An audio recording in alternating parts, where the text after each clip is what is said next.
puasa sempena bulan putih insya-Allah sampai hari Ahad ni. Minggu depan besok dengan hari Ahad lagi. InsyaAllah. Ni azam baru lah. Abang kata tuan guru kita kesempatan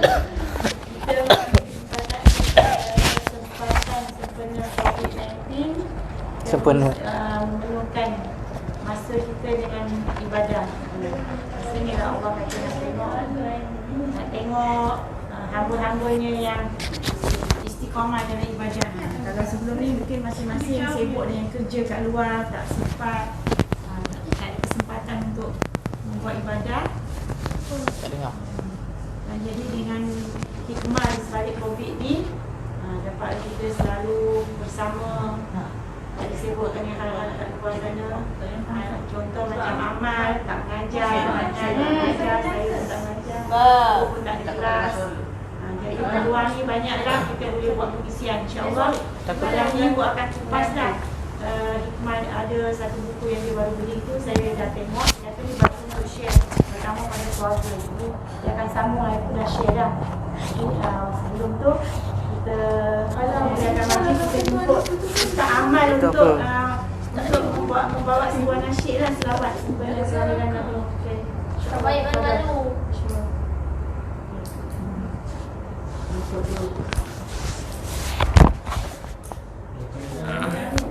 Dibantu oleh Ustazah Hani. Ini boleh? Dia tahu apa tu? Apa nama Ustazah kecil apa nama ni? Salli wa sallim wa barik ala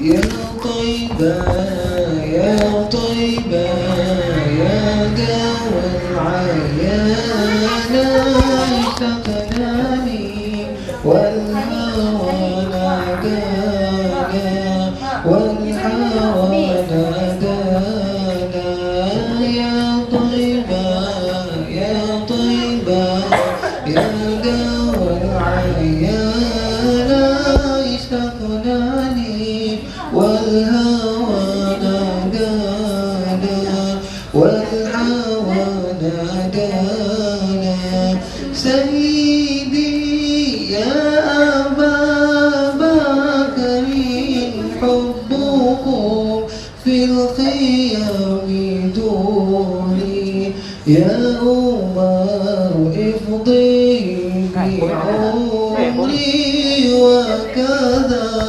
سيدي العثمان سيدي العثمان يا طيبة يا طيبة يا دوا العيان اشتقنا لي والهوى نادانا والحوى نادانا صاحب القبضة أصلية وزاوي البهجة ثانية وله ربه العليا من إليه باريا إليه باريا يا طيبة يا طيبة يا دوا العيان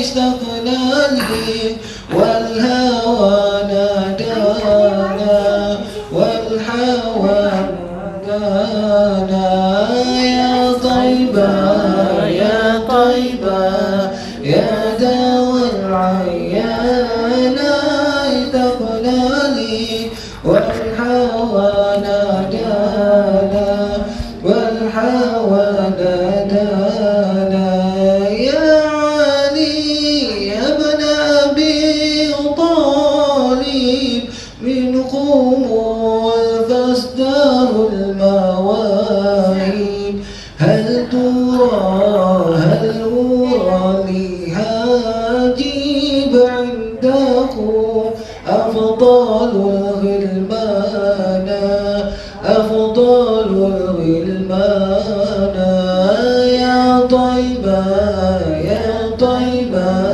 يا دوا العيان اشتقنا لك والهوى نادانا والهوى نادانا يا طيبة يا طيبة يا دوا العيان اشتقنا لي والهوى نادانا والهوى نادانا أسيادا حسن والحسين إلا النبي القرة عيني يا شباب الجنتين جدكم صاحب القرآن صاحب القرآن يا طيبة يا طيبة يا دوا العيان اشتقنا لي والهوى نادانا والهوى نادانا يا طيبة يا طيبة يا دوا العيان اشتقنا لي والهوى نادانا والهوى نادانا اللهم صل وسلم وبارك على Anda seterusnya dipersilakan Saudara Ustaz Hud untuk menyampaikan kuliahnya. Ya. Tafadhal Mashkur. Siapa ni? Tu ada cek. Tak, cek live memang suara keluar kan? Suara keluar. Mak Anis kata.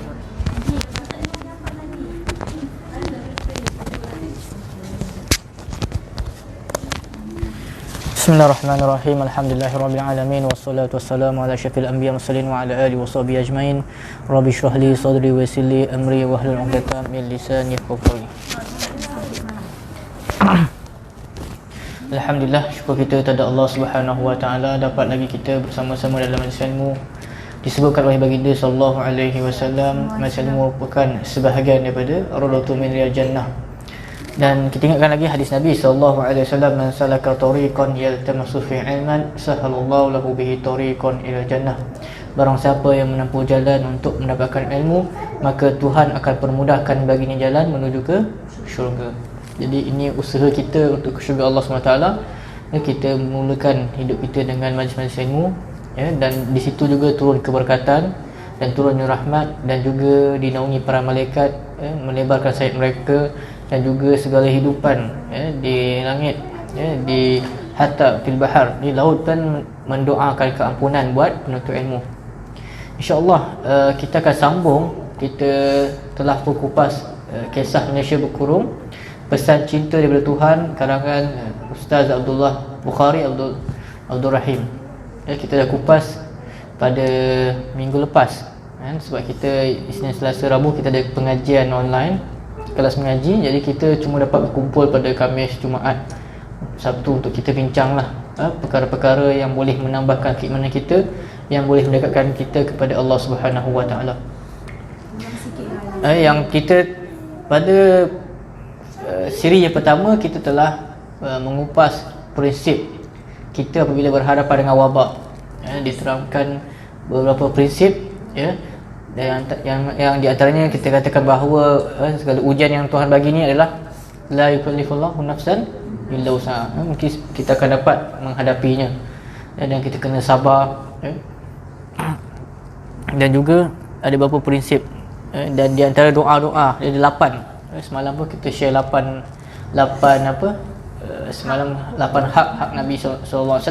Prinsip ni pun 8 juga, ya. Kena buat patuh, kena sabar, kena bijak mengisi masa bila ada Covid ni, dan juga kena usaha, mesti sesuai dengan usaha, jaga keselamatan. Itu antara prinsip yang telah dikupas pada siri yang pertama. Dan juga doa-doa yang dianjurkan untuk kita baca, seperti baca ayat kursi, baca 3 kul a'udzu bil falaq, dan kemudian baca doa Allah na'udzubika minal barasi wal junun wal juzam wa min sayil asqam. Allah na'udzubika min jadil bala wa dakil syaqa wa su'il qada' syuhadatil a'da. Itu juga antara doa yang masyru' yang dianjurkan Nabi sallallahu alaihi wasallam. InsyaAllah itu dia antara banyak lagi lah ya. Bismillahirrahmanirrahim. La yadurru ma'a ismihi syai'un fil ardi wa la fis sama'i wa huwas sami'ul alim. A'udzu bikalimatillahi tamma min syarri ma khalaq. Dan kemudian kita bertawassul dengan amalan soleh kita, dan itu antara perkara-perkara yang boleh membantu kita untuk menghadapi COVID-19 dari sudut syar'i ya, dari sudut keagamaan. Boleh siapa yang tak dengar tu boleh tengok kat YouTube lah, Saudara Sirihat. Hadis ada dia yang rakam itu. Okay. Kita hari tu penutup, kita tutup dengan satu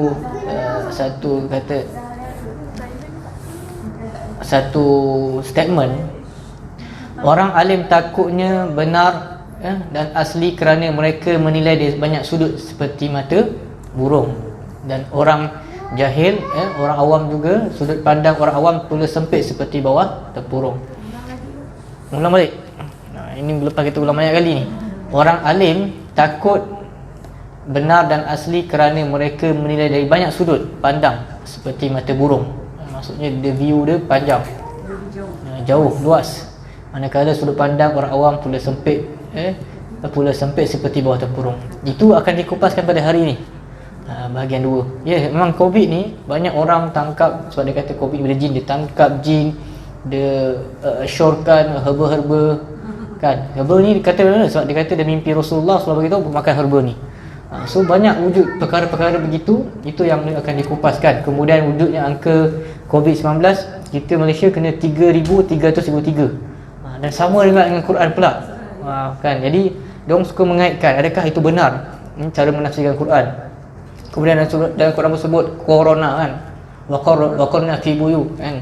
Dia cakap ini corona ni. Jadi itu wujud-wujud kita katakan kebetulan ataupun itu benar dengan hujah. Okey. Poin yang pertama yang dibincangkan pada siri kedua, bahagian kedua, tajuk dia buka jiwa ya, semasa terkurung jasad ya. Bila kita terkurung jasad kita ni dalam rumah PKP ni, buku ni PKP 1, sekarang dah PKP gelombang ketiga kan. Jadi dia kata buka jiwa. Memang kita terkurung jasad kita, tapi kita akan buka jiwa kita. Yang pertama, poin takut Allah ya. Takut Allah ke takut COVID? Kenapa? Buku tak apa, memang nak kena buka ya. Okey. Ada orang bila COVID ni dia kata kami tidak takut penyakit COVID, kami cuma takut Allah. Sebab tu dia kata orang yang alim dia akan takut kan, dia akan pandang seperti mata burung. Tapi orang jahil dia kata sempit seperti bawah tempurung. Yang ni dia kata, ni orang kata lah, kami tak takut penyakit COVID, kami takut Allah. Dia kata kenapa nak tutup masjid, nak tutup surau, sedangkan kita kena lihat dari sudut pandang mata Islam. Kita akan tengok sebab Nabi SAW bila hujan saja Nabi suruh sahabat azan, suruh semua sahabat-sahabat semain kat rumah masing-masing. Itu hujan lebat. Ini COVID boleh membunuh. Hujan boleh membunuh kan? Ada kemungkinan boleh lah. Tapi COVID itu betul akan dikupas dalam ni. Saya akan share ya. Dan dia sebut Al-Quran, inna yakhshallahu min ibadihi ulama. Sebenarnya yang bimbang, takut ada yang takut kepada Allah adalah para ulama, itu orang berilmu ya. Jadi masih ada yang degil dan cuba mengunjungi masjid dan surau untuk menunaikan solat berjemaah walaupun teguran dan arahan sudah dibuat oleh pihak berkuasa agama. Larangan sementara itu bukan calang-calang kerana ia dibuat oleh pakar agama. Yang buat larangan tu bukannya sebarangan, tetapi pakar-pakar ilmuwan ya. Dan terdiri para mufti, ahli majlis fatwa negeri bersidang, mereka membentangkan segala ilmu agama aras tinggi yang dimiliki oleh mereka. Dan dia kata, pengarang dia kata dia kenal ahli majlis fatwa bertubuh negeri, bukan setakat ilmu, bahkan takwa dan serta warak mereka juga amat tinggi. Mereka orang soleh yang takut akan Allah, takut mereka pula disertai oleh ilmu yang tebal sebagai firman Allah SWT, inna yakhshallahu min ibadil ulama. Keberanian mereka menyokong larangan sementara ke masjid dan surau. Sebab larangan tu sementara ya. Ke masjid surau bukan kerana mereka tidak takut akan Allah ya, tetapi mereka sangat takut akan Allah. Bukan tak takut Allah, tapi mereka sangat takut kepada Allah ya. Pemilik semua ilmu agama yang didalami oleh mereka. Mereka kenal hak Allah sebagai pencipta nyawa manusia. Dan kemudian Allah mengarahkan agar nyawa ciptaannya dijaga rapi kan. Kemudian jika bertembung antara dua bahaya seperti bahaya makan yang haram dengan bahaya hilang nyawa, Allah mahu nyawa dijaga kan. Kita tahu darurat kan? Kalau dalam hutan kena makan babi ataupun kita tak makan untuk hidup. Jadi kena makan sebab darurat. Itu untuk jaga nyawa, ya. Orang yang belajar usul fiqh, faham tentang kaedah ni, dia diinspirasikan daripada firman Allah SWT, innama harrama alaikum ma tatawala ma'al khinzir wa ma uhilla bihi lighairillah. Ni ayat dia, faman tughir ghair baghi wala 'adin fa ila isma alaih innallaha ghafurur rahim, ya. Kita saya ambil poin itu terus. Maka sesiapa yang terpaksa memakan kerana darurat sedang dia tidak menginginkannya, tak nak makan sebab, tetapi terpaksa sebab darurat, dan tidak pula melampaui batas, makan berlebih pula, ya, maka tidaklah dia berdosa. Sesungguhnya Allah Maha Pengampun lagi Maha Pengasihani. Dan banyak lagi lah ayat Al-Quran ceritakan tentang bila keadaan darurat kita boleh ambil yang secara yang hadnya. Jadi ini ada, dia buatkan kisah, dia buatkan kisah sahabat, bagaimana mereka berhadapan dengan wabak. Dia kata, lain takut sekali dengan orang alim dengan orang takut orang awam. Orang alim takutnya benar dan asli kerana mereka mempunyai banyak sudut pandang seperti mata burung, manakala sudut pandang orang awam pula sempit seperti bawah tempurung. Orang awam cuma nampak sah masjid kosong lalu mereka risau dengan muka Allah SWT kerana kekosongan. Orang alim pula dia melihat impak penyakit yang mungkin menular tanpa kawalan lalu meragut nyawa ramai orang. Ya? Ini kita katakan, saya nak buat contoh takut para sahabat, ya, yang mana di antaranya para sahabat radhiyallahu anhum solat di rumah ketika hujan lebat dan cuaca sejuk. Ni sahabat bila hujan, hadis ni kita akan bacakan, An-Nafi' an Ibn Umar an azan bis salah fi lailati zatin bardin wa rihin thumma qala ala sallu fi rihal thumma qala inna Rasulullah sallallahu alaihi wasallam kana ya'muru al-mu'adhdhina idza kanat lailatun zata bardin wa matarin yaqulu ala sallu fi rihal. Nafi' menceritakan Abdullah bin Umar radhiyallahu anhu melaungkan azan pada malam yang sejuk dan berangin.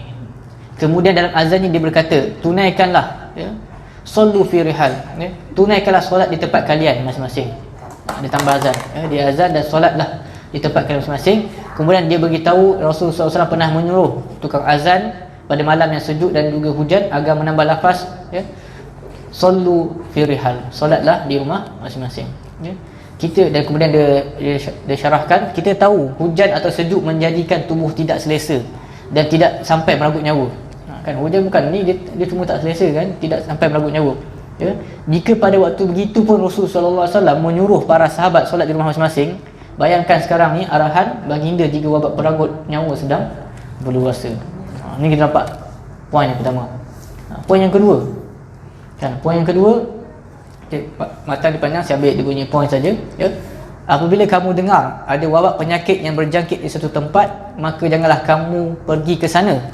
Dan apabila wabak tersebut telah berjangkit di tempat yang kamu tempati, maka janganlah kamu keluar darinya. Ni perintah. Ni kisah, ni sahabat Nabi Sayyidina Umar ni, dia nak pergi, ya. Sayyidina Umar ni nak pergi ke sebuah tempat, ya. Abdullah bin Abbas mengatakan bahawa pernah satu ketika Khalifah Umar bin Khattab pergi ke Syam, tetapi dia mendapati Syam ni ada tempat dijangkiti wabak penyakit. Dulu ada satu wabak lah, ta'unan dikatakan, ya.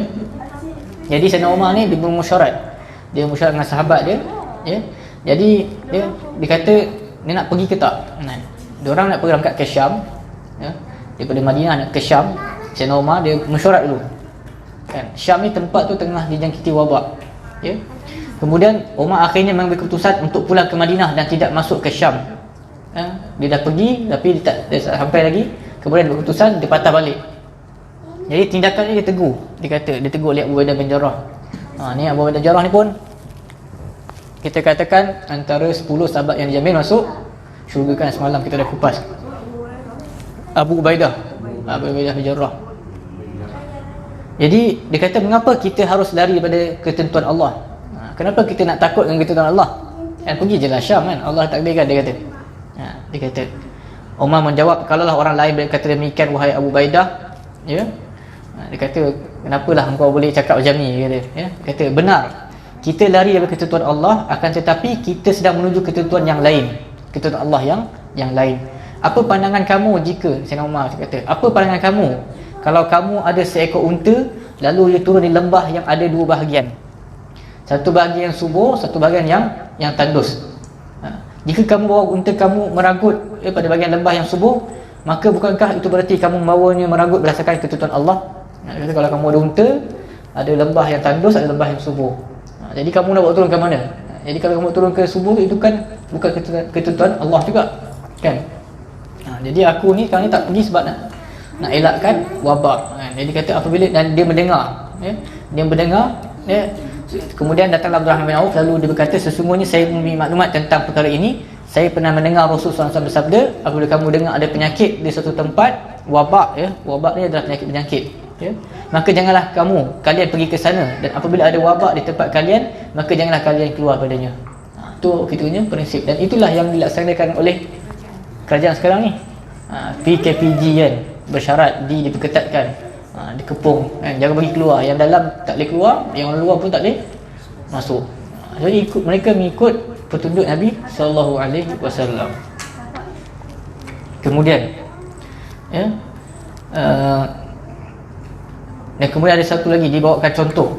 Kita boleh melihat pentingnya kita perlu bergerak mengikut ahli ilmuwan, sebab mereka menyelamatkan kita. Setelah melihat situasi ini, kita perlu bezakan antara dua jenis takut. Kita dah tengok situasi ini, kita perlu lihat dua jenis takut. Dua jenis takut. Takut orang awam, takut orang awam dan takut orang berilmu. Dia kata takut orang awam dan juga takut orang berilmu. Oleh sebab itu saya menyokong penuh pelaksanaan perintah berkurung yang dikuatkuasakan oleh kerajaan melalui penglibatan pihak polis dan tentera. Kadang-kadang kedegilan orang jahil berlagak alim, orang jahil berlagak alim perlu dikawal dengan tegas sebelum mereka melakukan kerosakan yang lebih besar.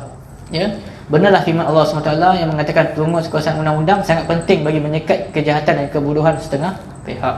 Dalam surah Al-Baqarah, walau la daf'ullah an-nas ba'dhum bi ba'din la fasatil ardi walakinallaha dzul fadlin 'ala 'alamin. Dan kalaulah Allah tidak menolak setengah manusia yang ingkar dan dahaka dengan setengah yang lain yang beriman, yang punya kuasa setia, nescaya rosak binasalah bumi ini, akan tetapi Allah sentiasa melimpah kurnia kepada sekalian alam. Dalam ayat ni ceritakan tentang kebangkitan Bani Israel di bawah pimpinan Talut. Kebangkitan tentera Talut yang menyekat kejahatan dan penindasan raja kafir. Jalut sangat penting bagi menjamin pelaksanaan keadilan dan kesejahteraan. Ini dia kaitkan dengan kisah Talut dan juga raja kafir, iaitu Jalut. Okey, poin yang kedua. Jadi dia share tentang takut. Jadi kita kena takut yang betul-betul takut. Takut yang berilmu. Poin yang kedua, kita hendak jadikan rumah kita ni rumah tumpuan malaikat. Bila dah PKP ni semua orang ada rumah. Jadi bagaimana kita menggunakan tempat kita tu untuk seperti dia menyatakan, untuk menjadi tumpuan malaikat. Malaikat ni hanya akan datang ke tempat-tempat orang yang soleh. Kan dia ceritakan, malaikat makhluk istimewa. Doa mereka makbul sebagaimana sabda Nabi sallallahu alaihi wasallam, idza sami'tum siyah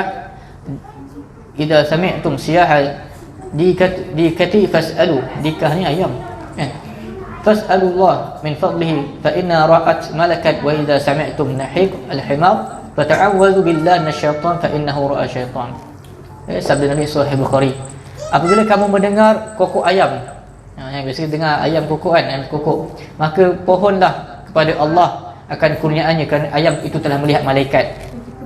Dia nak belayang pula. Manakala apabila kamu mendengar ringgikan keledai, maka mintalah perlindungan kepada Allah, kerana syaitan itu melihat kerana kedai itu melihat syaitan. Baliklah, kerana kedai itu melihat syaitan. Ini contoh dia bagi, dia nak bagi tahu bahawa rumah kita ni kan jadi tumpuan malaikat. Itu prinsip pertama. Jadi manusia yang menjadi kegemaran malaikat, malaikat ni akan datang rumah macam mana? So bila COVID, ada orang dia bila tak buat macam pengisian, dia tak bila COVID ni tidur, tak apalah, tak susah korang. Tapi kalau dia buat maksiat, kan dia buat pesta pula kan, dia tak boleh pergi pub, dia buat rumah je macam pub pula. Na'udzubillah. Jadi kita kena jadikan rumah kita tumpuan malaikat. Dia kata sungguh beruntung orang yang dikerumuni oleh malaikat.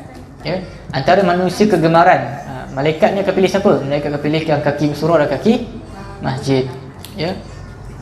Nanti kita akan cerita ni malaikat, lepas ni kita cerita pasal syaitan pula. Kita tunggu dulu. ya.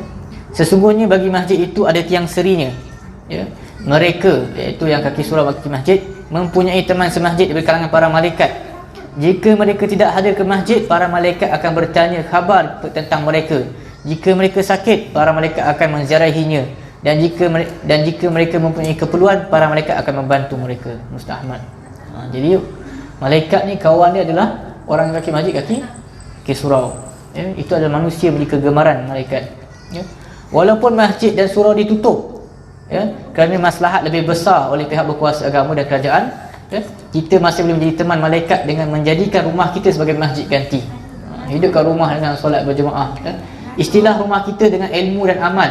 Isilah rumah kita dengan ilmu dan amal, kerana kedua-duanya sangat digemari oleh para malaikat. Sebab tu kita rumah kita kena penuhkan dengan majlis ilmu dan juga majlis amal, ya. Biarlah malaikat berkerumun menyerbu rumah kita, ya. Sekarang ni kita tak bagi masjid, tak bagi surau, maka kita hidupkan rumah kita dan agar datangkan malaikat dengan majlis ilmu dan juga majlis amal, ya. Ni kita hadis dia, sabda dia, Allah mempunyai para malaikat yang tugasnya mengelilingi dunia mencari ahli zikir. Kan kita katakan bila majlis ilmu ni ada malaikat yang akan keliling, ya. Jadi apabila menemuinya, para malaikat memanggil malaikat yang lain seraya berkata, ayo kamu semua penuhi hajat kamu dengan menyertai majlis zikir. Para malaikat kemudiannya berkerumun mengelilingi orang yang sedang berzikir itu dengan sayap mereka sehingga memenuhi antara mereka dan langit dunia terdekat. Mereka berkerumun sampai langit ke dunia, ya, sampai langit dunia. Kemudian mereka bertanya kemudian Allah bertanya kepada mereka, sedangkan Allah Maha tahu, ya, apa yang diminta oleh hamba-Ku dalam majlis zikir tersebut. Kata para malaikat, mereka bertasbih, bertakbir, memuji dan mengagungkan-Mu. Allah bertanya lagi, adakah mereka mampu melihat-Ku? Para malaikat menjawab, demi Allah mereka tidak dapat melihat-Mu. Allah bertanya, apakah akan jadi jika mereka mampu melihat-Ku? Para malaikat menjawab, sudah pasti mereka akan tambah banyak beribadat kepada-Mu, mengagungkan dan memuji-Mu dan bertasbih kepada-Mu. Allah bertanya lagi, ya, ini hadis Bukhari, ya, kita boleh ambil faedah pada hadis ni. Allah bertanya lagi, apakah yang mereka mohon kepadaku? Malaikat menjawab, mereka memohon syurga. Allah bertanya, adakah mereka pernah melihat syurga-Ku? Malaikat menjawab, tidak pernah. Allah bertanya, apakah akan jadi jika mereka dapat melihat syurga? Malaikat menjawab, sudah pasti mereka akan bertambah keinginan mencapainya. Allah bertanya, apa yang mereka mohon perlindungan daripada-Ku? Malaikat menjawab, mereka memohon perlindungan-Mu daripada azab neraka. Allah bertanya, adakah mereka pernah melihat neraka? Malaikat menjawab, tidak pernah. Allah bertanya, apakah akan jadi jika mereka dapat melihat neraka? Malaikat menjawab, sudah pasti mereka akan lari jauh daripadanya dalam keadaan ketakutan. Allah berfirman, aku jadikan kamu semua sebagai saksi bahawa aku sudah ampunkan dosa mereka. Ini dialog antara Allah dengan malaikat. Satu malaikat berkata, dalam kalangan mereka ada seorang lelaki yang datang bukan kerana niat berzikir.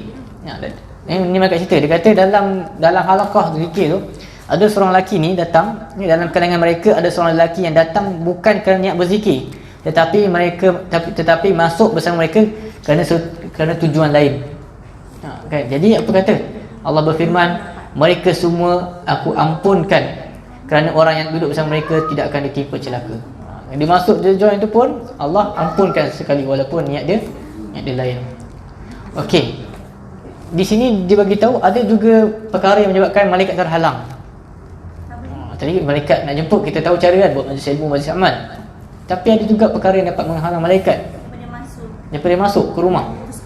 Macam mana? Pernah ingat dengan hadis apa yang kisah apa? Patung lagi? Anjing, gambar. Okey, ya. Jadi hadis ni, Aisyah menceritakan pada suatu ketika Rasulullah SAW berjanji untuk bertemu dengan Jibril AS. Apabila tiba waktu tersebut, Jibril tidak datang, tidak kunjung tiba. Maka baginda meletakkan tongkatnya seraya bersabda, Allah dan utusannya sama sekali tidak akan memungkiri janji. Kemudian baginda berpaling dan mendapati ada seekor anak anjing berada di bawah katil baginda. Berikutan itu baginda bertanya, wahai Aisyah, bila anjing ni masuk ke sini? Aisyah menjawab, aku tidak tahu. Anjing itu pun dikeluarkan. Selepas itu barulah Jibril datang. Baginda bertanya, engkau berjanji mahu bertemuku, akan tetapi aku duduk di sini menunggumu tetapi engkau tidak datang. Jibril tak datang. Jibril menjawab, anjing yang ada di dalam rumahmu menghalangku datang kerana kami para malaikat tidak akan masuk ke rumah yang ada anjing ataupun gambar lukisan atau ukiran. Itu contoh gambar yang ada ukiran, ada lukisan dan juga ada anjing, malaikat tak masuk. Tapi kita baca hari kat Madinah lu rumah Nabi anjing pun masuk. Tapi Nabi tak marah. Nabi cuma minta dikeluarkan anak anjing tersebut.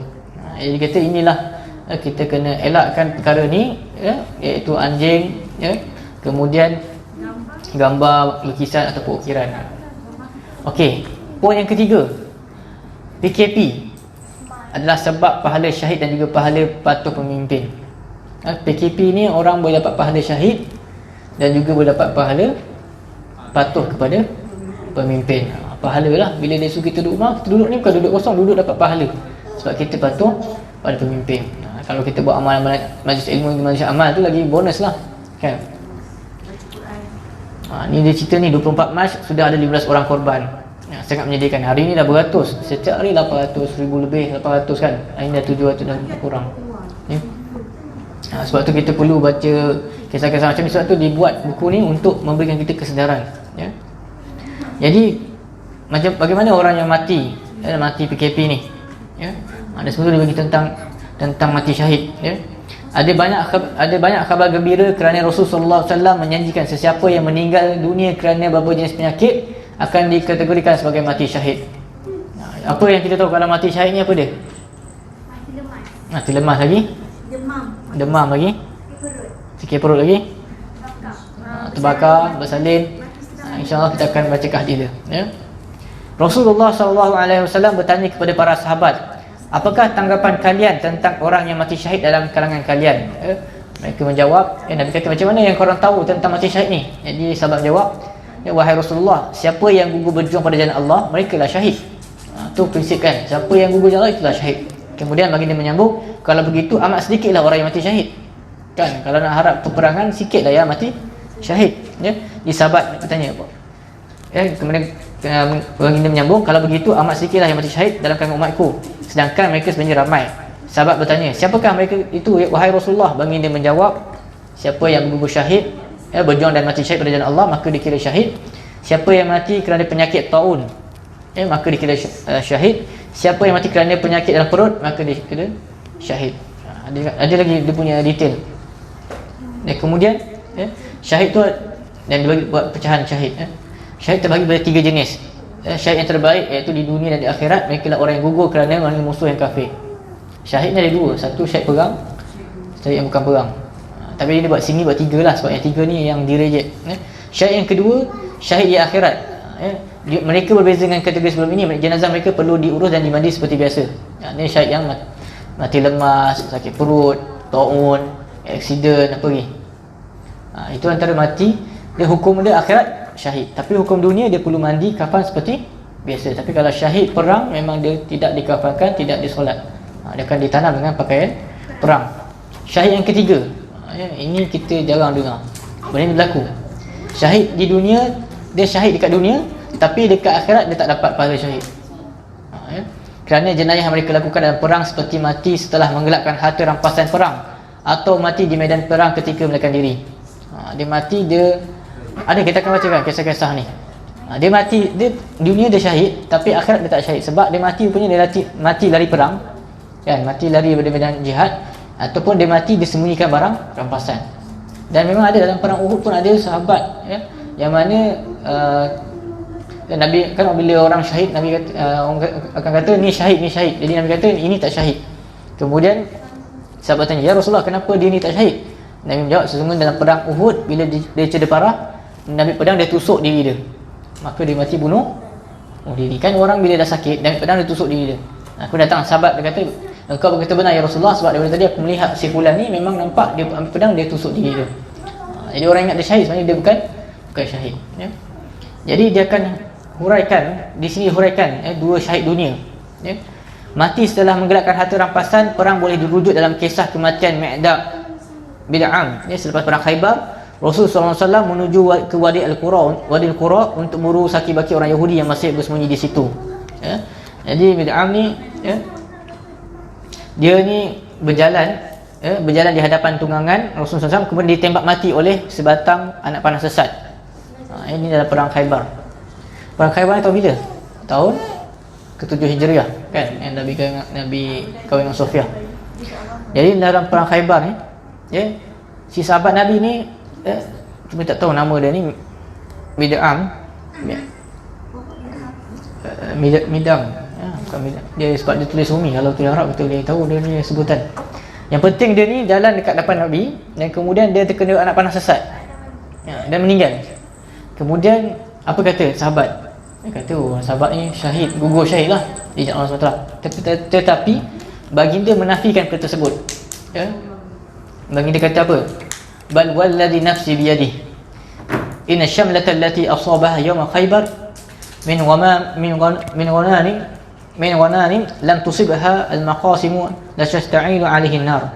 Tidak sama sekali, maksudnya bukan, demi yang jiwaku berada pada tangan Allah, sungguhnya kain selimut yang dia gelapkan daripada perang Khaybar, dia ambil perang Khaybar yang belum dimasukkan ke dalam bahagian pembagian harta ghanimah, harta Khaybar, akan menjadi sebab penyalaan api neraka terhadapnya. Dalam Sahih Bukhari. Kisah yang kedua, melarikan diri daripada medan perang, termasuk satu dosa besar sebenarnya firman sabda Nabi sallallahu alaihi wasallam, jauhlah 7 dosa pemusnah, sab'an mubiqat, iaitu syirik, kemudian mengamalkan sihir, bunuh jiwa yang diharamkan tanpa alasan, kemudian makan riba, makan harta anak yatim, lari daripada medan perang. Itu yang poin dia, dan menuduh wanita suci berzina. Itu di antara contoh-contohnya. Saya sempat listkan ada 7 mati syahid. Rasulullah SAW bersabda ada 7 jenis mati syahid yang selain gugur berjuang pada jalan Allah. Maksudnya total semua 8. Yang pertama mati berjuang di jalan Allah, yang kedua mati taun, yang ketiga mati lemas, yang keempat mati sakit paru-paru, yang kelima mati kerana penyakit dalam perut, yang keenam mati terbakar, yang ketujuh mati ditimpa bangunan, yang ke-8 mati wanita bersalin. Okey, itu pahala syahid. Yang kedua, pahala kuarantin. Jadi orang kuarantin pun dapat pahala. Bukan hanya yang meninggal saja, bukan hanya meninggal kerana penyakit berbahaya saja diberikan ganjaran, yang sabar pun sedang di kuarantin pun ada habuannya. Sabda Nabi sallallahu alaihi wasallam, Aisyah radhiyallahu anha memberitahu Rasulullah sallallahu alaihi wasallam pernah memberitahu beliau tentang hakikat penyakit taun. Ia adalah sejenis azab yang dihantar oleh Allah kepada siapa sahaja yang dikehendakinya, maka Allah jadikan ia sebagai limpahan rahmat untuk orang beriman. Oleh sebab itu, tiada seorang muslim pun yang tinggal di sebuah tempat yang terkena penyakit taun lalu dia kekal bersabar berada di tempat tersebut, kemudian dia juga sedar bahawa tidak sesuatu apapun yang boleh menimpanya melainkan apa yang ditentukan oleh Allah, maka dia akan memperoleh pahala seperti orang yang mati syahid. Macam kita lah, kita ada dalam rumah, kita tak pergi ke tempat-tempat yang berbahaya, tempat-tempat sebar penyakit, kerana kita bersabar, kuarantin lah kan. Kemudian dikatakan, lihatlah betapa pemurahnya Allah Subhanahu Wa Taala, sabar dan bertahan di rumah ketika wabak COVID-19 pun dapat pahala. Pahala yang dijanjikan seperti ada hadis, dan juga pahala mematuhi pemimpin. Poin yang ketiga dia cerita tentang sabar, tentang sabar bila Covid ni orang sebarkan pelbagai SMS, WhatsApp sebagainya, yang ada pakai SMS yang tidak benar kan. Orang kata semangat berkongsi tu, suka sangat sharing tapi kita kena berhati-hati. Kemudian dalam hadis sebut falyakum khairul yasmut, berkatalah yang baik ataupun diam kan. Kemudian ni poin seterusnya, saya pergi cepatnya. COVID-19 bukan berasal dari jumlah malaikat neraka. Kan kita mendengar orang kata sebab COVID-19 19 kan Quran ada. Apa yang Quran? Yang Quran yang 19 alaiha 19 kan. Ni sa'uslihi sakar wa ma adraka ma sakar la tubki wa la tazal lawahtu lil bashar 'alaiha 19. Tengok ni Quran pun 19. Jadi ini adalah dikatakan ini adalah kecelaruan. Yang pertama dia bagi tahu Dia kata, saya risau dengan fenomena menunjum tilik dengan Al-Quran. Orang dia guna Quran untuk buat tilikan, ya. Ada yang cuba kaitkan perintah kawalan pergerakan PKP dengan ayat 33 surah Al-Ahzab yang dimulai dengan lafaz waqarna fi buyutikunna wala tabarrujna tabarruj jahiliyatil ula.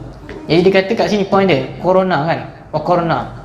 Ini dapat dia gunakan Quran, sedangkan tu tidak benar. Sedangkan maksudnya hendaklah kalian duduk diam di tempat tinggal kalian, iaitu tentang untuk perintah kepada isteri Nabi sallallahu alaihi wasallam. Jadi kata ni PKP nampak Tuhan suruh duduk kat rumah. Waqul nafi buyu, dia kaitkan padahal tidak begitu, kan? Perlu diingat, Al-Quran adalah kalam Tuhan yang tidak boleh dibuat sesuka hati tanpa ilmu. Nerakalah harganya. Sabda Nabi SAW, man qala fil Quran bighairi ilmin falyatabawwa maq'adahu nar. Barang siapa yang berkata sesuatu tentang Al-Quran tanpa ilmu, maka tersilah tempatnya di dalam neraka. Kan dia terus kaitkan, ada kait dengan Iqra, ada kait dengan surah 33, surah 33 nombor 33 lagi, surah Al-Ahzab. Dia 3333, ya. Banyak ni waktu PKP tu saya pakai ayat ni. Pak, ini PKP sama tak dengan dalam jumlah pun sama, kan? Nanti kita tengok kan, ya. Kemudian banyaklah kalau kita tengok MH370 orang kait dengan Quran juga, tu tsunami kan. Kemudian tentang bom 11 September, itu semua ada kait dengan Quran, tapi semua itu adalah kecederuan, tilik tak boleh, ya. Kemudian yang tadi alaiha 19 dalam surah Al-Mudaththir, kan, pada ada 19 malaikat, ya.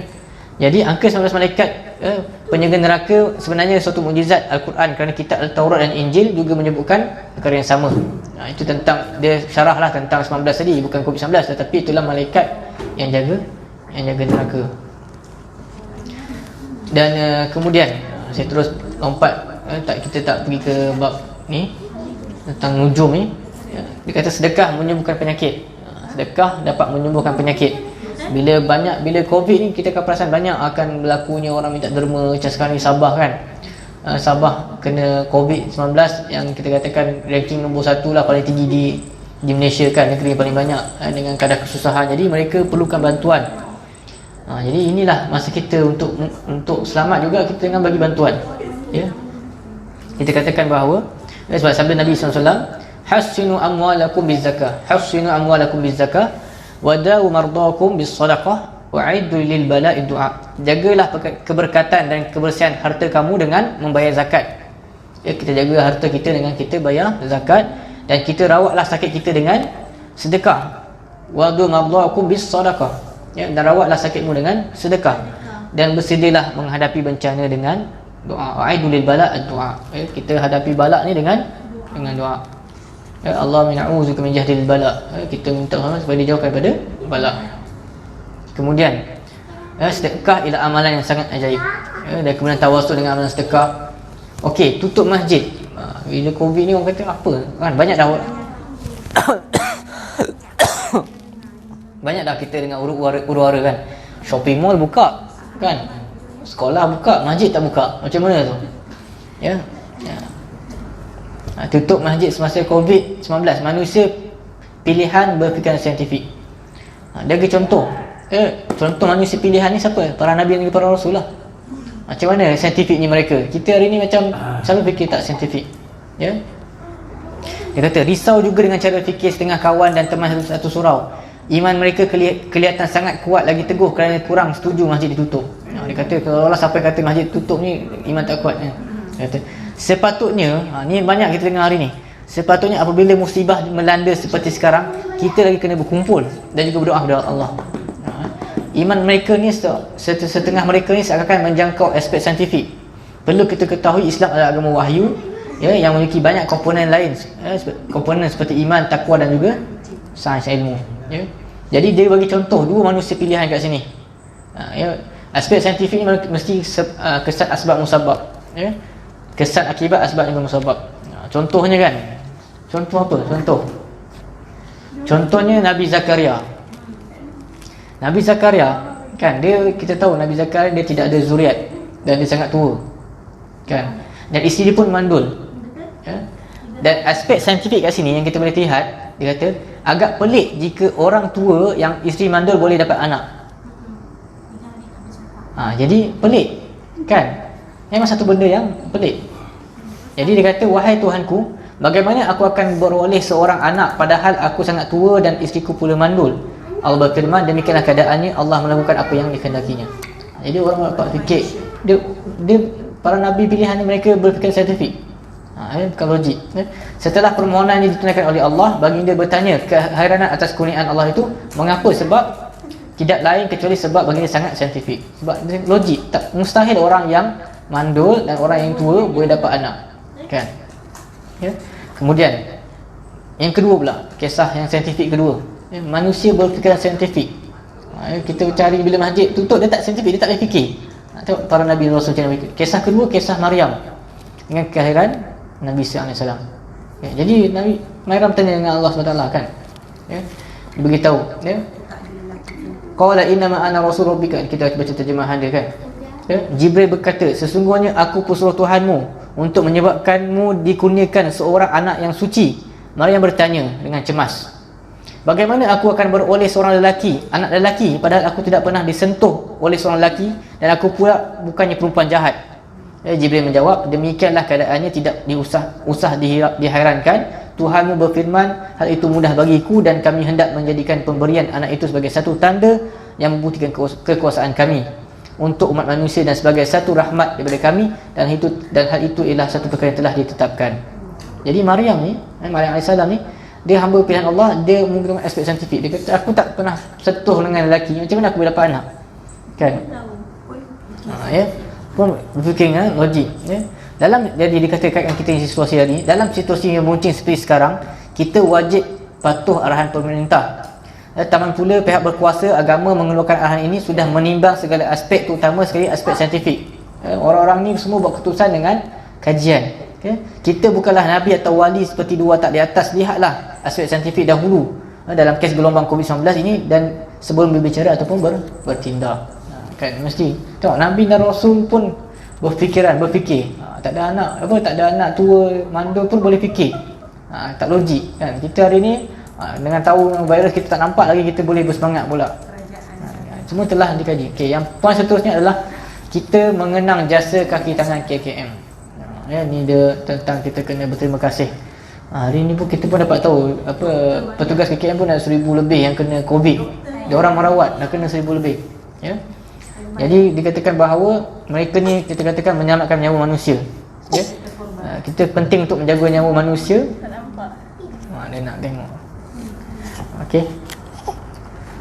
Okey, nyawa ialah bukti utama kuasa Allah. Ia tidak boleh dicipta atau dipindah milik sesuka hati.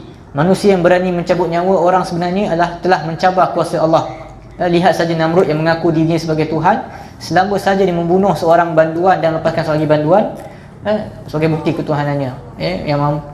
Sedangkan yang mampu menghidupkan matikan hanya Allah SWT. Tapi dia nak cabar Allah. Itu contoh, kan?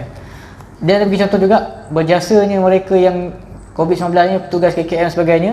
Dia bagi contoh tentang kisah lelaki Bani Israel yang menyelamatkan seekor anjing. Kita hari ni kena menyelamatkan orang lah, kan? Jadi dia bagi tahu kerja warga KKM ketika pandemik COVID-19 sangat mulia kerana mereka berusaha keras menjaga anugerah nyawa ciptaan manusia, ciptaan Allah pada manusia. Banyak nas menunjukkan betapa mulianya kerja mereka, antaranya kisah yang Bani Israel tadi, kan? Hadis ni mengatakan bahawa pada satu hari seorang lelaki Bani Israel melihat seekor anjing kehausan memakan tanah basah.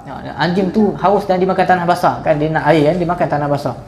Kemudian lelaki itu kemudiannya mencedok air dengan kasutnya dan memberi minum anjing itu sehingga anjing itu hilang dahaga, dan Allah memujinya lalu memasukkannya ke dalam syurga. Bagaimana hari ni orang yang KKM berjuang, kan? Sampai hari ni ada video yang seorang doktor perempuan tu, dia macam meroyan lah, ataupun dia meluahkan. Dia kata, kenapa dia kata orang Malaysia ni degil sangat, dah suruh stay home, tak nak keluar. Kami ni terpaksa pakai baju berlapis-lapis, kan? Sarung tangan, sarung muka, kaki semua pakai, kan? Panas. Kita orang pakai mask ni pun tak selesa, kan? Macam ni dia pakai semua berkuap. Jadi kita nampak usaha, sebab mereka cuba untuk menyelamatkan manusia, kan?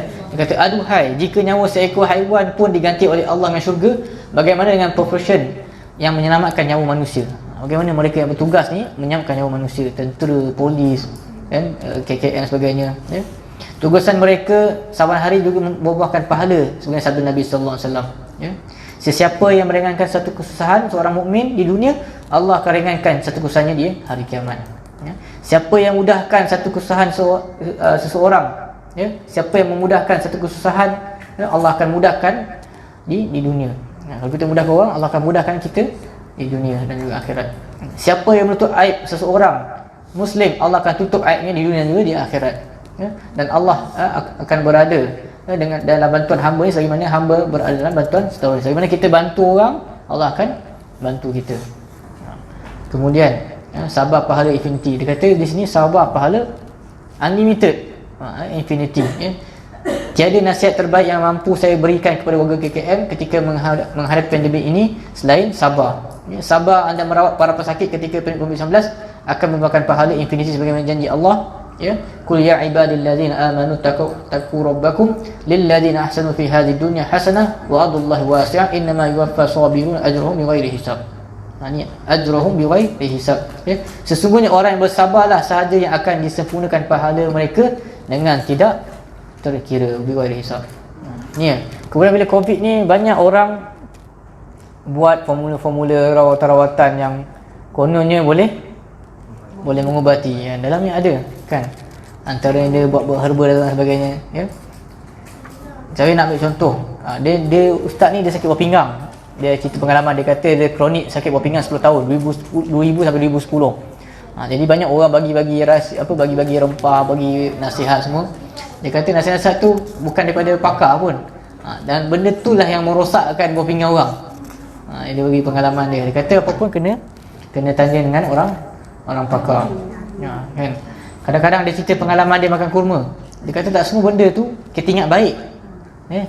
Dia cerita satu hari dia buat dia imam solat tarawih di Masjid Ibn Sina Taman Tasik Titi Wangsa. Ketika dia dalam solat, dia kata dada dia rasa tak selesa, jantung berdebar-debar dan tak teratur. Kemudian kebetulan dalam kalangan jemaah dia ada doktor pakar, Datuk Dr. Zain bin Bidin, ya. Selepas solat dia pun cek nadi ustaz ni lah, kan. Kemudian dia kata, ya, menasihati agar pengambilan kurma dikurangkan segera. Dia kata kenapa kurma? Dia pun pelik. Doktor tadi pesan dia kurangkan ambil kurma. Dia kata untuk orang dialisis tak boleh makan kurma, ya. Dia kata sebab apa? Dia dialisis lah. Sakit buah pinggang dialisis. Dan dia kata bukankah kurma tu bagus? Rasulullah pun sendiri berbuka dengan puasa, buka puasa dengan kurma, kan.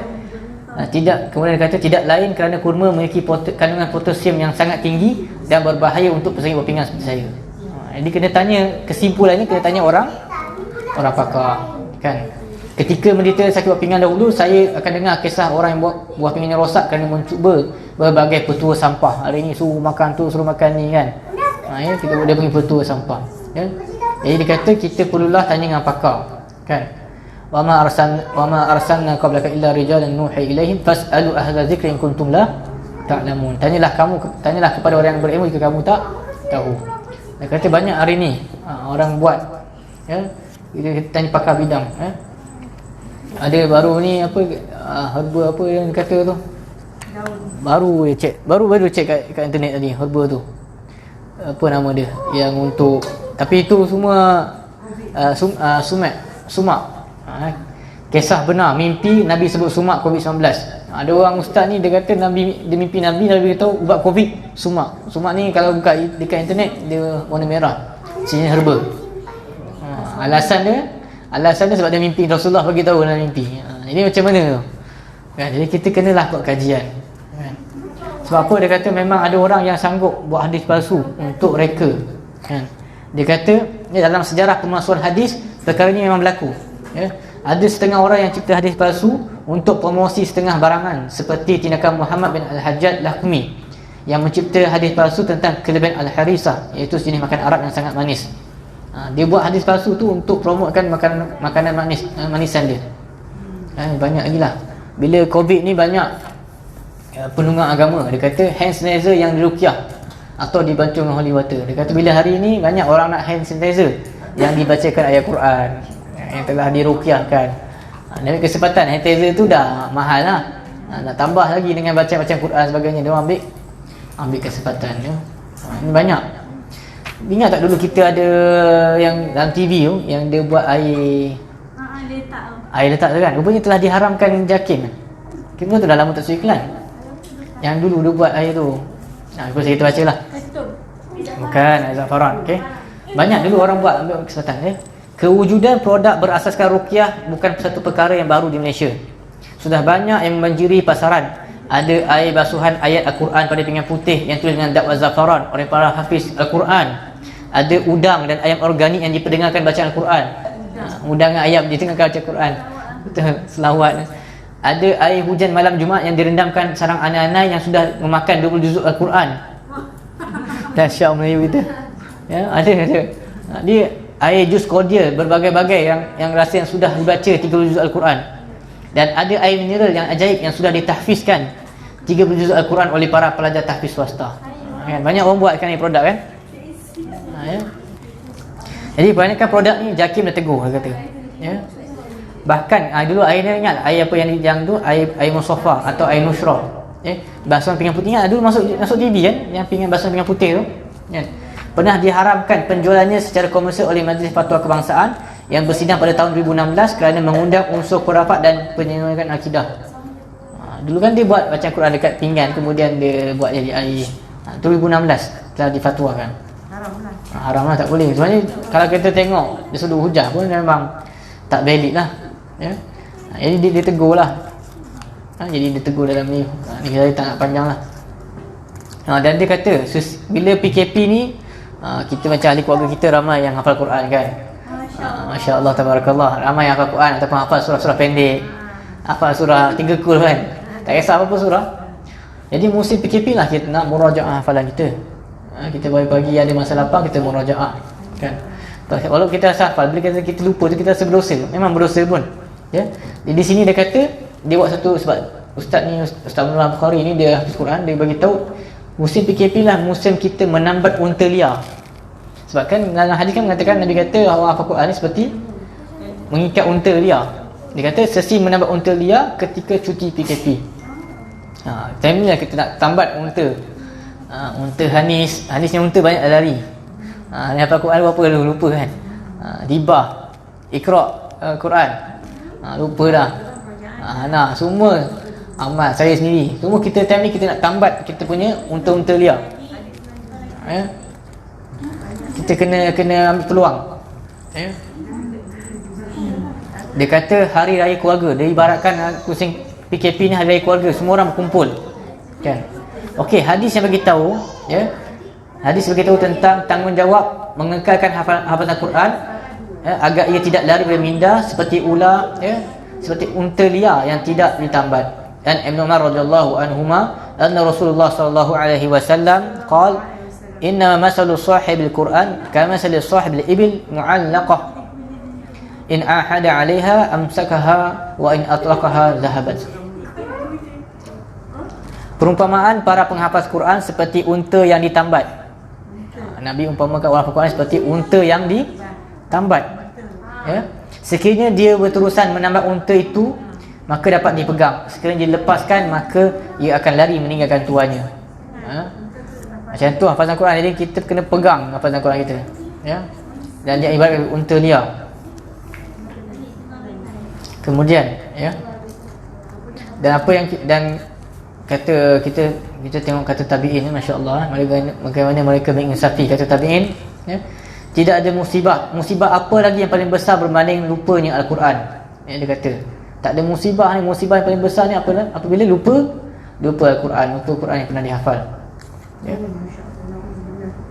Kemudian dia buat package, ya, tabi'in. Ya, kata tabi'in, kata ad-Dahhak. Ya.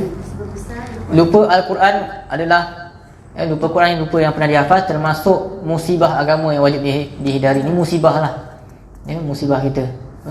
Dan Quran kita telah baca pada mula-mula sekali sidi pertama, wa ma asabakum min musibatin fabima kasabat aydikum wa ya'fu an katsir. Dan apa jua yang menimpa kamu daripada sebarang kesusahan, bala macam ini adalah berpunca daripada perbuatan kamu sendiri. Kita apa Quran ni lupa ni punca diri kita sendiri. Ya. Okey. Bila COVID ni, kerajaan umumkan banyak package apa BPN, kemudian GKP kan, geran khas apa? GPK. Betul. Ya, BPN sebagai bantuan. Jadi semua orang gembira tak dapat bantuan. Kan? Jadi bila PKP ni, kita kena ada package rangsangan rohani terbaik. Kan? Rangsangan rohani terbaik. Ya. Jadi dia kata kita sebelum ni kita dengan Quran mungkin bertemu Quran bulan Ramadan, kan? Mungkin temu Quran bila? Mungkin hujung minggu, kan? Jadi bila dia PKP ni lah kita kena hidupkan 24 jam jadi kemampuan. Kita kata bagi sudut pandang agama, kita sebenarnya turut mendapat package rangsangan rohani yang jauh lebih hebat daripada package rangsangan, iaitu package rangsangan Al-Quran. Inilah masa dia. Ya, dia kata package rangsangan Al-Quran. Ini dia buka minda kita ni. Dan kita kena jadikan rumah kita dengan majlis ilmu Al-Quran.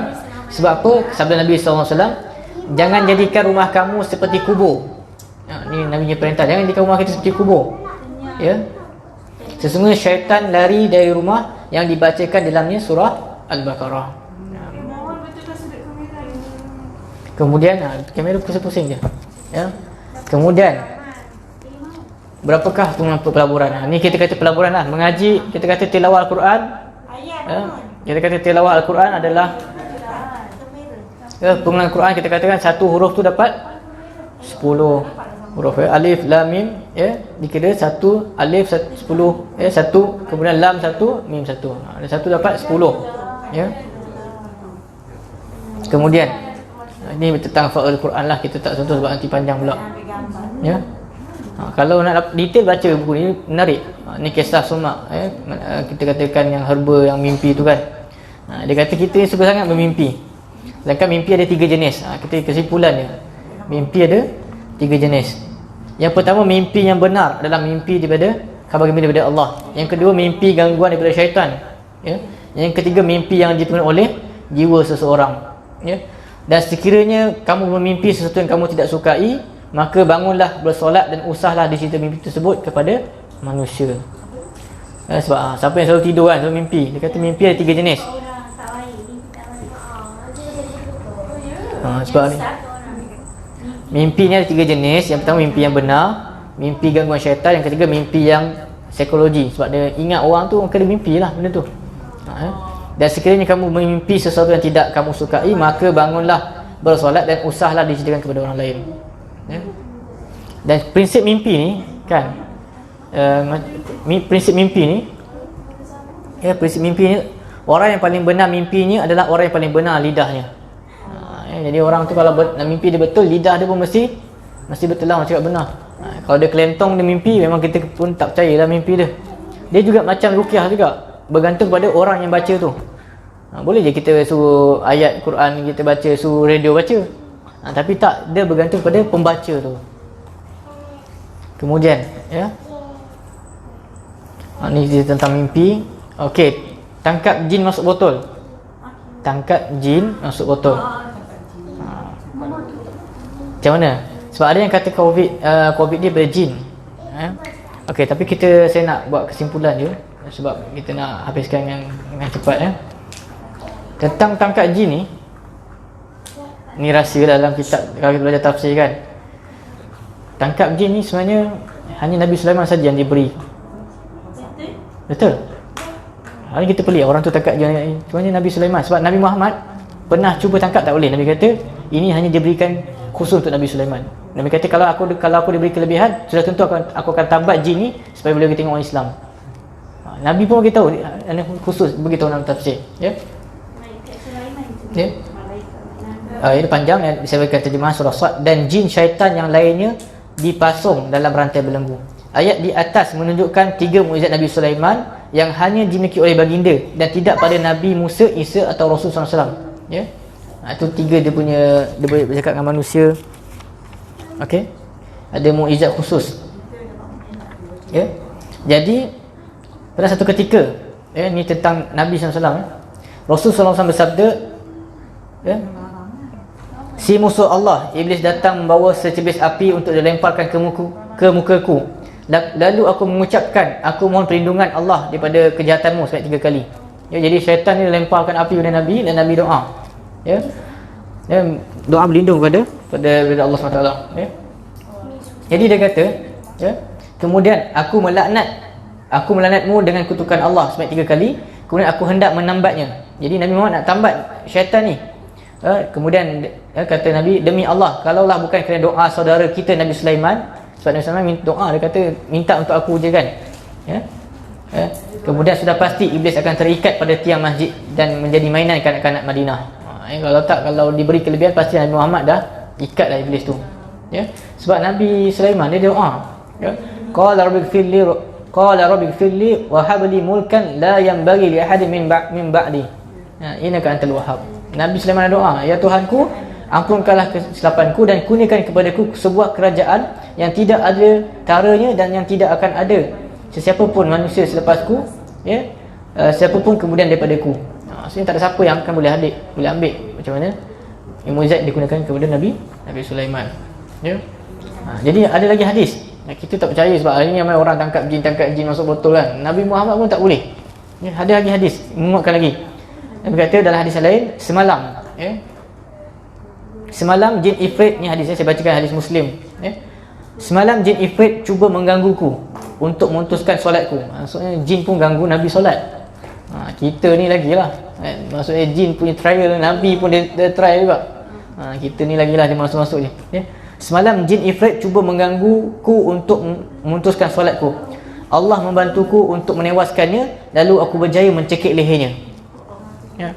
Aku berhasrat untuk mengikatnya pada salah satu tiang masjid, ya, agar pagi ni kamu semua dapat melihat. Ya. Kemudian aku teringat doa saudaraku Sulaiman yang tadilah, okay. Lalu Allah menghalau jin tersebut pergi dalam keadaan terhina. Maksudnya Nabi pun lepaskan dia, ya. Jadi itu antara, ya. Jadi orang kata macam mana orang boleh tangkap syaitan ni, tangkap jin? Ada, tapi bukan dalam bentuk jin lah. Sebagaimana dalam kisah Abu Hurairah yang menangkap syaitan pencuri kurma tamar, ya, ketika Ramadan. Ni adalah hadis Bukhari.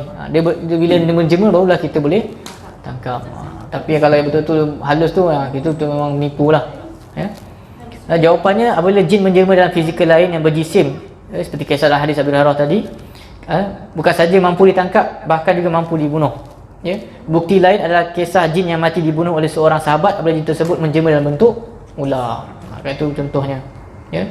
Jadi kata usahlah kalut membelenggu atau mengurung syaitan dalam botol. Hari ni orang sibuk tangkap jin kan. Dia kata jika syaitan dalam jiwa masih bebas menghasut melakukan dosa, dia bagi stepek. Dia kata buat apa sibuk nak tangkap jin sedangkan, ya, syaitan dalam jiwa masih bebas menghasut melakukan dosa kepada Allah. Apa yang lebih penting adalah berpegang teguh kepada agama Allah agar syaitan dalam diri kita terus terkurung dalam botol iman dan juga takwa. Jadi dia bagi dia punya tips-tips dia untuk halau syaitan kat rumah. Jadi bagi tips dia, halau syaitan dari rumah sepanjang PKP. Kita bukan hidupkan rumah kita dengan amal ibadah, kita juga buat cara untuk halau syaitan, ya. Bukan dia kata botol penangkap syaitan yang sebenar. Ni yang sebenarnya lah. Dengar, ya. Disarankan, ya, agar azan dilaungkan di rumah masing-masing setiap kali masuk waktu solat, biar syiar atau tanda utama agama ini jelas berkumandang sepanjang masa. Ada dia punya fadilat dia. Bila kita baca ni, kita rasa semangat nak azan. Orang tak dengar tu lah cerita. Memang ada dia sebut, ada orang tak dengar tapi semua jadi saksi, ya. Okey, ada 2 kelebihan azan dibawa di sini. Yang pertama, mampu menghalau syaitan sejauh mungkin kerana mereka benci dan takut lawangan azan. Ya, so lawangan azan adalah lawangan tauhid kan, asyhadu an la ilaha illallah wa asyhadu anna muhammadar rasulullah kan, yang solat. Okey, apabila dilaungkan azan untuk solat, syaitan lari terkentut-kentut sehingga tidak didengari lawangan azan. Okey, yang kedua, lawangan azan disaksikan oleh semua makhluk, ya, di semua makhluk. Ini menarik hadis ni, ya, kita boleh renungkan, ya, yang mana Abdul Rahman bin Abdullah bin Abdul Rahman bin Abi Syah menceritakan, ya, bahawa Abu Sa'id Al-Khudri pernah berpesan padanya, aku melihat kamu ni suka mengembala kambing dan berada dalam kawasan pedalaman. Dia kata kamu ni mengembala kambing dan suka kat pedalaman jauh-jauh. Apabila kamu berada bersama kambing ternakanmu di kawasan pedalaman, maka lakukanlah azan. Ni mungkin kita jarang buat lah kan, kita bila seorang buat pun azan kan, tapi sebenarnya ada rahsia. Maka lakukanlah azan dengan suara yang tinggi, kerana tiada yang mendengarnya, sama ada dia jin, manusia ataupun apa saja, melainkan dia akan bersaksi baginya pada hari kiamat. Siapa yang dengar tu, kalau jin, manusia ataupun sekeliling hidupan, akan jadi saksi. Dan aku mendengar hadis daripada Rasulullah SAW. Dia kata, alangkah untungnya nasib si tukang azan, kerana alam semesta menjadi saksinya. Alangkah beruntungnya alam semesta menjadi saksi atas baktinya mengisytiharkan syiar agama Allah dan memanggil orang untuk menunaikan solat. Berapa banyak pahala dan pahala lagi setiap orang yang solat yang diperoleh berdirikan usaha. Bila dia azan, orang dengar, dapat lagi pahala bonus. Jadi dia kata yang tidak senang duduk. Jadi dia kata itu sajalah. Lagi kalau satu hari 5 kali azan, lagilah menambah berkat rumah tangga kita, kerana mengajak kepada kebaikan dan rukun utama iaitu solat. Rukun Islam ni adalah solat. Itu habis dah. Kita dah habis dah. Kesimpulan tu kalau Okey, kesimpulan. Kena azan. Okey. So kita pun dah tahu antara rumusan sebagai penutup. Saya hari ni lama sebab kita nak habiskan. Alhamdulillah dah habis 2 siri, 2 perjumpaan. Yang pertama adalah konsep takut tadi. Kita kena tahu macam mana konsep takut, dan kita kena berfikiran saintifik, dan kita kena jadikan rumah kita ni sebagai tumpuan malaikat. Hazirah semua dah kahwin, Amal dah kahwin, semua dah kahwin kan. Jadi kita kena jadikan rumah-rumah kita ni rumah tumpuan malaikat. Kemudian PKP ni pahala syahid dan juga taat pemimpin, dapat 2 pahala kan. Apa yang kita buat ni, kita taat pemimpin, kita dapat pahala. Yang ketiga sabar. Yang seterusnya adalah sabar. Mari kita jangan cepat untuk sebarkan benda-benda yang tidak sahih. Tapi benda-benda macam ilmu ni macam ni kita sebarkan lah. Sebab tu kita buat live, supaya kita dapat faedah, dapat pahala kan. Macam semalam kita buat live kat 100 lebih tengok kan. Kita nak pergi masjid pun dapat 100 lebih pun susah kan. Jadi kita buat live berapa ratus dapat tengok kan. Kemudian kita tak boleh menakwil Al-Quran sesuka hati. Covid contoh ayat 33, surah 33 tak boleh lah. Waqarna fi buyut, tak boleh dengan corona lah sebagainya. Perlu ada ilmu. Barang siapa yang berkata Quran tanpa biwal ilmi, falyatamakum minna, maka sudah tempatnya di neraka. Kemudian kita alhamdulillah mengenang jasa KKM, frontliner, mereka berjuang di medan hadapan, mereka menyelamatkan nyawa manusia. Kita berterima kasih kepada mereka. Yang seterusnya kita kena bersifat jadi manusia saintifik. Kena usaha doa dengan usaha. Kita kena apa lagi, jadikan tambat unta liar tadi. Itu menarik tu. Al-Quran. Kita semua ada hafazan, jadi kena ingat balik hafazan kita. Musim PKP ni berapa banyak murajaah yang kita dah buat. Jadi itu sajalah. Banyaklah saya rasa semua dapat faedah. Biar kita dapat faedah-faedah untuk kita amalkan dalam kehidupan kita, insya-Allah. Subhanakallahumma wa astaghfiruka wa atubu ilaik. Okey, insya-Allah.